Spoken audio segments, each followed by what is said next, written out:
What drew me to Green Angel Gardens, just knowing that it was a smaller scale farm that incorporated meditation and yoga. So it was peace and food, you know, what I'd been writing about and searching for. And suddenly I found it. Well, my name is Larkin Stentz, and where we are right now is Green Angel Gardens, which is a sustainable living center with an organic farm. It's the quality of energy that people get when they visit it. So my goal has been to create a space where when people come on the farm, their shoulders drop and they go, wow, a place like this does exist.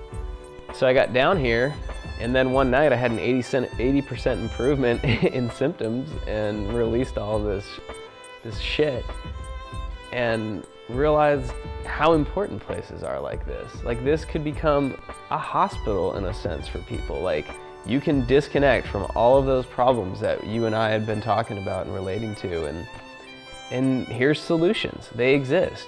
There's greenhouses 12 months out of the year growing kale. There's a wind turbine, so as you're healing, you don't have to feel guilty about sucking power off a grid that's fed by coal and nuclear. And there's all these tools, meditation and yoga, and even just the act of getting up and weeding is therapeutic and meditative. In some way, the banking system in the United States, by not having checks and balances in place on itself, created the bubble that burst. And they got money to help them stay alive, and now they're turning around and saying, we're going to foreclose on your property because you can't pay us. But it's our tax money that paid them to stay alive, and so there's this disconnect. Oh my God, it was almost like she stepped away from the computer to tell me. She goes, I'm so sorry, sir, but the computer's telling me to tell you to sell your house. And it's like, no, that's not going to happen. The thought of this disappearing is like, I don't know. I want other people to experience this. I don't want autoimmune disease to bring people down in our society. I want them to know that there's other tools. It's not just a farm that makes food, but the process of living here, working here, and eating the food here is a healing process.